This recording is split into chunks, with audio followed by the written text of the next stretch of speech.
ಎಲ್ರಿಗೂ ನಮಸ್ಕಾರ. ಗೆಳತಿ ಯೂಟ್ಯೂಬ್ ಚಾನಲ್ಗೆ ಮತ್ತೊಮ್ಮೆ ಸ್ವಾಗತ. ಬನ್ನಿ ಸ್ನೇಹಿತರೆ, ಇವತ್ತು ಇದೇ ಅಕ್ಷಯ ಅಮಾವಾಸ್ಯೆ ಅಥವಾ ವೈಶಾಖ ಅಮಾವಾಸ್ಯೆ ದಿನ ಮನೆಯಲ್ಲಿ ಮಾಡುವಂಥ ಅಮಾವಾಸ್ಯೆ ಪೂಜೆ, ಲಕ್ಷ್ಮೀ ಪೂಜೆ ಬಗ್ಗೆ ಮಾಹಿತಿಯನ್ನು ತಿಳಿಸ್ಕೊಡ್ತಾ ಇದ್ದೀನಿ. ಈ ದಿನದ ಲಕ್ಷ್ಮೀ ಪೂಜೆ, ಕಳಸ ಪೂಜೆ ತುಂಬಾನೇ ವಿಶೇಷ. ಈ ರೀತಿ ನೀವು ಪೂಜೆ ಮಾಡಿ ನೋಡಿ, ಒಂದು ವರ್ಷದಲ್ಲಿ ಎಂಥದ್ದೇ ಹಣದ ಸಮಸ್ಯೆ ಇರಲಿ, ಸಾಲದ ಸಮಸ್ಯೆ ಇರಲಿ, ಒಡವೆ ಅಡ ಇಟ್ಟು ಬಿಡಿಸೋಕ್ಕಾಗ್ತಾ ಇಲ್ಲ ಅನ್ನೋರು ಕೂಡ ಒಂದು ವರ್ಷದ ಒಳಗಾಗಿ ಅದನ್ನೆಲ್ಲ ಬಿಡಿಸೋದಕ್ಕೆ, ಸಾಲ ತೀರಿಸೋದಕ್ಕೆ ನಿಮ್ಗೆ ಒಳ್ಳೆ ದಾರಿ ಸಿಗುತ್ತೆ. ಈಗಾಗಲೇ ಹಿಂದಿನ ವಿಡಿಯೋದಲ್ಲಿ ಅಮಾವಾಸ್ಯೆ ತಿಥಿ ಯಾವಾಗ ಪ್ರಾರಂಭ ಆಗುತ್ತೆ, ಯಾವಾಗ ಮುಕ್ತಾಯ ಆಗುತ್ತೆ, ಪೂಜೆಗೆ ಹೇಗೆಲ್ಲ ಸಿದ್ಧತೆ ಮಾಡ್ಕೋಬೇಕು, ಪೂಜಾ ರೂಮ್ ಯಾವ ದಿನ ಕ್ಲೀನ್ ಮಾಡ್ಕೋಬೇಕು, ಇದೆಲ್ಲದ್ರ ಬಗ್ಗೆ ಪೂರ್ಣ ವಿವರವಾಗಿ ತಿಳಿಸ್ಕೊಟ್ಟಿದ್ದೀನಿ. ಇವತ್ತಿನ ವಿಡಿಯೋದಲ್ಲಿ ಯಾವ ರೀತಿ ಪೂಜೆ ಮಾಡಬೇಕು ಅನ್ನೋದನ್ನು ಹಂತ ಹಂತವಾಗಿ ತಿಳಿಸಿದ್ದೀನಿ. ವಿಡಿಯೋನ ಸ್ಕಿಪ್ ಮಾಡದೆ ನೋಡಿ. ಆದಷ್ಟು ನೀವು ಬ್ರಾಹ್ಮಿ ಮುಹೂರ್ತದಲ್ಲಿ ಪೂಜೆ ಮಾಡೋದು ತುಂಬಾ ಒಳ್ಳೆಯದು. ಬೆಳಗ್ಗೆ 4:15 ಬೆಳಗ್ಗೆ 7:30 ತನಕ ಪೂಜೆ ಮಾಡಬಹುದು. ಯಾಕಂದರೆ ಈ ಸಮಯದಲ್ಲಿ ರೇವತಿ ನಕ್ಷತ್ರ ಇರುತ್ತೆ, ಹಾಗೆ ವೈದ್ರತಿ ಯೋಗ ಕೂಡ ಇರುತ್ತೆ. ಹಾಗಾಗಿ 7:20 ಒಳಗಾಗಿ ನೀವು ಪೂಜೆನ ಮಾಡ್ಕೊಳ್ಳಿ, ತುಂಬ ಒಳ್ಳೆಯದು. ಶುಕ್ರವಾರ ದಿನ ಬೆಳಗ್ಗೆ 6:30 ತನಕ ರೇವತಿ ನಕ್ಷತ್ರ ಇರುತ್ತೆ. ರೇವತಿ ನಕ್ಷತ್ರ ಮಹಾ ನಕ್ಷತ್ರ. ವೈದ್ರತಿ ಯೋಗ ಕೂಡ ಬೆಳಗ್ಗೆ 7:20 ತನಕ ಇರುತ್ತೆ. ಹಾಗಾಗಿ ಬೆಳಗಿನ ಬ್ರಾಹ್ಮಿ ಮುಹೂರ್ತ 4:15 7:20 ಒಳಗಾಗಿ ನೀವು ಪೂಜೆನ ಮಾಡ್ಕೋಬೇಕು. ಈ ನಕ್ಷತ್ರದಲ್ಲಿ ಪೂಜೆ ಮಾಡೋದ್ರಿಂದ ಕೆಲವರಿಗೆ ಸ್ವಂತ ಮನೆ ಯೋಗ ಬರಬಹುದು, ಭೂಮಿ ಯೋಗ ಕೂಡ ಬರಬಹುದು. ಅಂದರೆ ಸೈಟ್ ತಗೋಬೇಕು, ಮನೆ ಕಟ್ಕೋಬೇಕು ಅಂತ ಪ್ರಯತ್ನ ಮಾಡ್ತಾ ಇರೋರು ತಪ್ಪದೇ ಈ ದಿನ ಪೂಜೆ ಮಾಡಿ. ಯಾಕಂದರೆ ರೇವತಿ ನಕ್ಷತ್ರ ಇರುವಂಥ ದಿನ ಭೂವರಹ ಸ್ವಾಮಿಯನ್ನು ದರ್ಶನ ಮಾಡಬೇಕು, ಪ್ರಾರ್ಥನೆ ಮಾಡಬೇಕು. ಅಲ್ಲಿ ನೀವು ಇಟ್ಟಿಗೆ ಮಣ್ಣು ತೊಗೊಂಡು ಬಂದು ಪೂಜೆ ಮಾಡೋದು ಕೂಡ ಒಳ್ಳೆಯದು ಅಂತ ಹೇಳ್ತಾರೆ. ಹಾಗಾಗಿ ಈ ಒಂದು ಶುಭ ದಿನದಲ್ಲಿ ಶುಕ್ರವಾರ ಅಮಾವಾಸ್ಯೆ, ಅದರಲ್ಲೂ ಅಮಾವಾಸ್ಯೆ ತಿಥಿ ಇರುವಂಥ ಸಮಯದಲ್ಲಿ, ಸೂರ್ಯೋದಯ ಸಮಯದಲ್ಲಿ ರೇವತಿ ನಕ್ಷತ್ರ ಕೂಡ ಇರುತ್ತೆ. ಹಾಗಾಗಿ ತಪ್ಪದೇ ಈ ದಿನ ಈಗ ತಿಳಿಸಿರುವಂಥ ಸಮಯದಲ್ಲಿ ಪೂಜೆ ಮಾಡಿ. ಅಕಸ್ಮಾತ್ ನಿಮಗೆ 7:30 ಒಳಗಾಗಿ ಪೂಜೆ ಮಾಡೋದಕ್ಕೆ ಆಗಲಿಲ್ಲ ಅಂತಂದರೆ ಬೆಳಗ್ಗೆ 10 ಗಂಟೆ ಒಳಗಾಗಿ ಮಾಡಿ. ಆನಂತರ ರಾಹುಗಾಲ ಮುಗಿದ ಮೇಲೆ ಅಥವಾ ಸಂಜೆಯ ಗೋಧೂಳಿ ಸಮಯದಲ್ಲೂ ಕೂಡ ಮಾಡಬಹುದು. ಆದರೆ ಅಷ್ಟರಲ್ಲಿ ಅಮಾವಾಸ್ಯೆ ತಿಥಿ ಮುಗಿದೋಗ್ಬಿಟ್ಟಿರುತ್ತೆ. ಹಾಗಾಗಿ ಸಾಧ್ಯವಾದಷ್ಟು ಈಗ ನಾನು ಹೇಳಿದ ಹಾಗೆ ಬ್ರಾಹ್ಮಿ ಮುಹೂರ್ತದಲ್ಲಿ ಪೂಜೆ ಮಾಡೋದಕ್ಕೆ ಪ್ರಯತ್ನ ಮಾಡಿ. ಈ ದಿನ ಬೆಳಗ್ಗೆ ಸೂರ್ಯೋದಯಕ್ಕಿಂತ ಮೊದಲೇ ಎದ್ದು ಮನೆಯೆಲ್ಲ ಗುಡಿಸಿ ಒರೆಸಿ ಕ್ಲೀನ್ ಮಾಡಿ ಸ್ನಾನ ಮಾಡಿಕೊಂಡು ಮಡಿ ಬಟ್ಟೆಗಳನ್ನು ಉಟ್ಕೊಂಡು ಯಥಾಶಕ್ತಿ ಪೂಜಾ ಸಿದ್ಧತೆ ಮಾಡ್ಕೊಳ್ಳಿ. ಹಿಂದಿನ ದಿನನೇ ಪೂಜಾ ರೂಮ್ ಎಲ್ಲ ಕ್ಲೀನ್ ಮಾಡ್ಕೊಂಡಿದ್ರೆ ನೀವೆಲ್ಲನೂ ಕೂಡ ಜೋಡಿಸ್ಕೊಂಡು ಕಳಸ ಸ್ಥಾಪನೆ ಮಾಡಿ. ಕಳಸದ ಒಳಗಡೆ ಒಂದು ಸಣ್ಣದಂತ ಯಾವುದಾದ್ರೂ ಪರವಾಗಿಲ್ಲ, ಚಿನ್ನದ ಒಂದು ಆಭರಣ, ಮೂಗುತಿ ಆಗಿರಲಿ, ಉಂಗುರ ಆಗಿರಲಿ, ಒಂದು ಸಣ್ಣ ಚಿನ್ನದ ಆಭರಣ ಹಾಕಿ ಅಥವಾ ಬೆಳ್ಳಿ ಕಾಯಿನ್ ಹಾಕಿ ಅಥವಾ ಲಾವಂಚ ಬೇರು. ಆದಷ್ಟು ಬೇಗ ಸಾಲದ ಸಮಸ್ಯೆಯಿಂದ ಮುಕ್ತಿ ಸಿಗತ್ತೆ. ಜೊತೆಗೆ ನಿಮಗೆ ಒಡವೆ ಏನಾದರೂ ಅಡ ಇಟ್ಟು ಬಿಡಿಸ್ಕೊಳ್ಳೋಕ್ಕಾಗ್ತಾ ಇಲ್ಲ ಅಂದರೆ ಅದಕ್ಕೂ ಕೂಡ ನಿಮಗೆ ಪರಿಹಾರ ಸಿಗುತ್ತೆ. ನಿಮಗೆ ಗೊತ್ತಿಲ್ಲದ ಹಾಗೆ ದುಡ್ಡಿನ ಮೂಲಗಳು ನಿಮಗೆ ಸಿಗ್ತಾ ಹೋಗುತ್ತೆ. ಈ ದಿನ ಅಂದರೆ ಈ ಅಮಾವಾಸ್ಯೆ ದಿನ ನೀವು ಈ ರೀತಿ ಮಾಡಿ ನೋಡಿ. ಒಂದು ವರ್ಷದ ಒಳಗಾಗಿ ಎಷ್ಟೇ ಕಷ್ಟ ಆದ್ರೂ, ಒಡವೆ ಇಟ್ಟು ಸುಮಾರು ವರ್ಷ ಆಗಿದೆ ಬಿಡಿಸೋಕ್ಕಾಗ್ತಾ ಇಲ್ಲ ಅಂದರೂ ಕೂಡ ಒಂದು ವರ್ಷದ ಒಳಗಾಗಿ ಆ ಒಡವೆನ ಬಿಡಿಸ್ಕೋಬಹುದು. ಮೊದಲು ಪಂಚಾಮೃತ ಅಭಿಷೇಕಕ್ಕೆ ಸಿದ್ಧತೆ ಮಾಡ್ಕೊಳ್ಳಿ.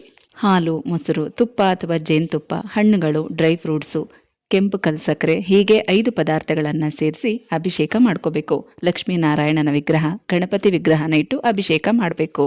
ಅಭಿಷೇಕ ಆದಮೇಲೆ ವಿಗ್ರಹಗಳನ್ನೆಲ್ಲ ತೊಳೆದು ಗಂಧ ಕುಂಕುಮ ಎಲ್ಲನೂ ಕೂಡ ಹಚ್ಚಿ ನೀವು ಮಾಮೂಲಿ ನೀವು ಹೇಗೆ ಜೋಡಿಸ್ತೀರೋ ಆ ರೀತಿ ಜೋಡಿಸ್ಕೊಳ್ಳಿ. ಆನಂತರ ಕುಂಕುಮಾರ್ಚನೆಗೆ ಸಿದ್ಧತೆ ಮಾಡ್ಕೊಳ್ಳಿ.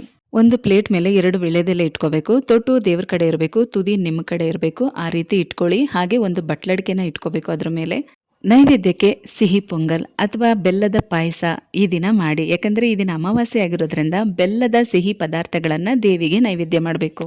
ಎಲೆ, ಅಡಿಕೆ, ಬಾಳೆಹಣ್ಣು, ನೈವೇದ್ಯ, ಕುಂಕುಮಾರ್ಚನೆಗೆ ಎಲ್ಲ ಸಿದ್ಧತೆ ಮಾಡಿಕೊಂಡು ನೀವು ಪೂಜೆನ ಪ್ರಾರಂಭ ಮಾಡ್ಬೋದು. ಕೈಯಲ್ಲಿ ಹೂವು, ಅಕ್ಷತೆಯನ್ನು ಇಟ್ಕೊಂಡು ಪ್ರಾರ್ಥನೆ ಮಾಡ್ಕೊಳ್ಳಿ. ಯಥಾಶಕ್ತಿ ಅಕ್ಷಯ ಅಮಾವಾಸ್ಯೆ ದಿನ ಕಳಸ ಸ್ಥಾಪನೆ ಮಾಡಿ ಲಕ್ಷ್ಮೀನಾರಾಯಣರ ಪೂಜೆಯನ್ನು ಮಾಡ್ತಾ ಇದ್ದೀನಿ ಅಂತ ಹೇಳಿಕೊಂಡು ನಿಮ್ಮ ಸಮಸ್ಯೆ ಏನಿದೆ ಅದನ್ನು ಹೇಳ್ಕೊಳ್ಳಿ. ಹಾಗೆ ಆದಷ್ಟು ಒಂದು ವರ್ಷದ ಒಳಗಾಗಿ ಈ ಸಮಸ್ಯೆಗಳು ಬಗೆಹರಿಬೇಕು ಅಂತ ದೇವಿ ಹತ್ರ ಕೇಳಿಕೊಂಡು ಅಕ್ಷತೆ ಮತ್ತು ಹೂವನ್ನು ಕಳಸದ ಮುಂದೆ ಹಾಕಿ ತುಪ್ಪ ದೀಪಗಳನ್ನು ಹಚ್ಚಿ ಪೂಜೆನ ಪ್ರಾರಂಭ ಮಾಡಿ. ಬೆಟ್ಟದ ನೆಲ್ಲಿಕಾಯಿ ಸಿಕ್ಕಿದ್ರೆ ಈ ದಿನ ದೀಪಾರಾಧನೆ ಮಾಡಿದ್ರೆ ತುಂಬ ಒಳ್ಳೆಯದು. ಗಣಪತಿ ಮಂತ್ರ ಹೇಳ್ಕೊಳ್ಳಿ. ನಿಮ್ಮ ಮನೆ ದೇವರನ್ನು ಸ್ಮರಣೆ ಮಾಡ್ಕೊಳ್ಳಿ. ಆನಂತರ ನಾರಾಯಣನ ಸ್ಮರಣೆ ಕೂಡ ಮಾಡಬೇಕು. ನೀವು ಯಾವತ್ತೇ ಲಕ್ಷ್ಮೀ ಪೂಜೆ ಮಾಡಿದ್ರೂ ನಾರಾಯಣನ ಸ್ಮರಣೆ ಮಾಡಲೇಬೇಕು. ನಾರಾಯಣನ 12 ನಾಮಗಳನ್ನು ಇಲ್ಲಿ ಕೊಟ್ಟಿರ್ತೀನಿ, ಅದನ್ನು ನೋಡಿಕೊಂಡು ಹೇಳ್ಕೊಳ್ಳಿ. ಆಮೇಲೆ ಮಹಾಲಕ್ಷ್ಮಿಯ ಅಷ್ಟೋತ್ತರನ ಹೇಳ್ತಾ ಕುಂಕುಮಾರ್ಚನೆ ಮಾಡಬೇಕು. ಅಥವಾ ನಿಮಗೆ ಲಲಿತಾ ಸಹಸ್ರನಾಮ ಪಾರಾಯಣ ಮಾಡೋದಕ್ಕೆ ಬರುತ್ತೆ ಅನ್ನೋದಾದರೆ ನೀವು ಲಲಿತಾ ಸಹಸ್ರನಾಮ ಪಾರಾಯಣ ಮಾಡ್ತಾ ಕುಂಕುಮಾರ್ಚನೆ ಮಾಡಬಹುದು. ಆಮೇಲೆ ಕನಕದಾರ ಸ್ತೋತ್ರನ ಓದಬೇಕು. ಆನಂತರ ನೈವೇದ್ಯವನ್ನು ಅರ್ಪಿಸಬೇಕು. ನೀವು ದೀಪಾರಾಧನೆಗೆ ಬೆಟ್ಟದ ನೆಲ್ಲಿಕಾಯಿ ದೀಪ ರೆಡಿ ಮಾಡಿಟ್ಟಿದ್ರೆ ಅದರಲ್ಲಿ ದೀಪನ ಹಚ್ಚಿ ಆರತಿ ಮಾಡಿ ಕೊನೆಯಲ್ಲಿ ಮಹಾಮಂಗಳಾರತಿ ಮಾಡಬೇಕು. ಆ ನಂತರ ಕೈಯಲ್ಲಿ ಒಂದು ಸ್ವಲ್ಪ ಹೂವು ಮತ್ತು ಅಕ್ಷತೆಯನ್ನು ಇಟ್ಕೊಂಡು 3 ಪ್ರದಕ್ಷಿಣೆನ ಹಾಕಿ ದೇವಿ ಹತ್ರ ಕ್ಷಮೆ ಕೇಳಿ. ಮಾಡಿರೋ ಪೂಜೆಯಲ್ಲಿ ಹೇಳಿರೋ ಮಂತ್ರದಲ್ಲಿ ಏನಾದರೂ ತಪ್ಪಿದರೆ ಕ್ಷಮಿಸಮ್ಮ ಅಂತ ಕೇಳಿಕೊಂಡು ಆ ಹೂವು ಮತ್ತು ಅಕ್ಷತೆಯನ್ನು ಕಳಸದ ಮುಂದೆ ಹಾಕಬೇಕು. ಸ್ನೇಹಿತರೆ, ಇದಿಷ್ಟು ಕೂಡ ಅಮಾವಾಸ್ಯೆ ದಿನ ಮಾಡುವಂಥ ಸರಳವಾದ ಲಕ್ಷ್ಮೀ ನಾರಾಯಣರ ಪೂಜೆ, ಕಳಸ ಪೂಜೆ. ನಿಮಗೆ ಚೆನ್ನಾಗಿ ಗೊತ್ತಿದೆ, ಅಮಾವಾಸ್ಯೆ ಹುಣ್ಣಿಮೆ ದಿನಗಳಲ್ಲಿ ನಾವು ಮಾಡುವಂಥ ಪೂಜೆಗಳಿಗೆ ಹೆಚ್ಚಿನ ಫಲ ಸಿಗುತ್ತೆ. ಹಾಗಾಗಿ ಬ್ರಾಹ್ಮಿ ಮುಹೂರ್ತದಲ್ಲಿ ಈ ರೀತಿ ಶುಭ ಯೋಗ, ಶುಭ ನಕ್ಷತ್ರದಲ್ಲಿ ಮಾಡೋ ಪೂಜೆ ಇನ್ನೂ ಕೂಡ ಹೆಚ್ಚಿನ ಫಲಗಳನ್ನು ತಂದುಕೊಡುತ್ತೆ. ಇದೇ ರೀತಿ ನೀವು ಪ್ರತಿ ಅಮಾವಾಸ್ಯೆಗೂ ಕೂಡ ಕಳಸ ಇಟ್ಟು ಪೂಜೆ ಮಾಡೋದಾದರೆ ಆ ಕಳಸದ ಒಳಗೆ ನೀವು ಹಾಕಿರುವಂಥ ಚಿನ್ನದ ಆಭರಣ ಯಾವಾಗಲೂ ಹಾಗೆ ಇಟ್ಬಿಡಿ. ಅಥವಾ ಚಿನ್ನದ ಆಭರಣ ಹಾಕೋದಕ್ಕೆ ಇಲ್ಲ ಅಂತ ಅನ್ನೋರು ಬೆಳ್ಳಿ ಕಾಯಿನ ಹಾಕ್ಬೋದು. ಅದೂ ಇಲ್ಲ ಅನ್ನೋರು ಈಗ ನಾನು ಹೇಳ್ದಾಗೆ ಲಾವಂಚ ಬೇರನ್ನು ಹಾಕ್ಬೋದು.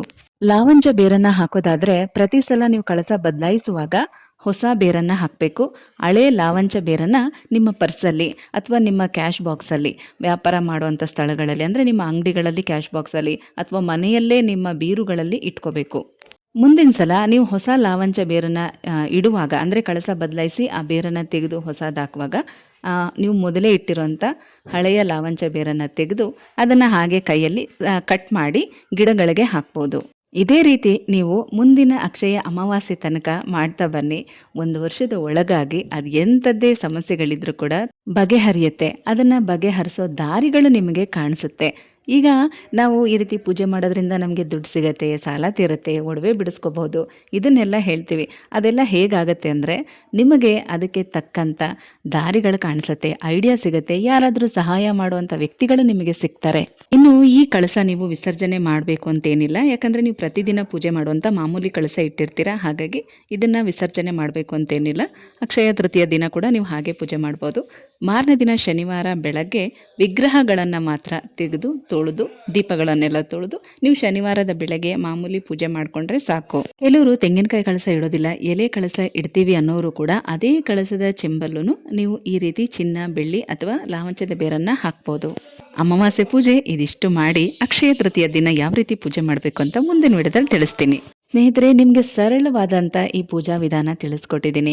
ನಂಬಿಕೆಯಿಂದ, ಶ್ರದ್ಧೆ, ಭಕ್ತಿಯಿಂದ ಮಾಡಿ ಆ ಲಕ್ಷ್ಮೀ ನಾರಾಯಣರ ಆಶೀರ್ವಾದ ಎಲ್ರಿಗೂ ಸಿಗಲಿ ಅಂತ ಕೇಳ್ಕೊಳ್ತಾ ಮತ್ತೆ ಸಿಗ್ತೀನಿ. ಹೋಗ್ಬರ್ಲಾ?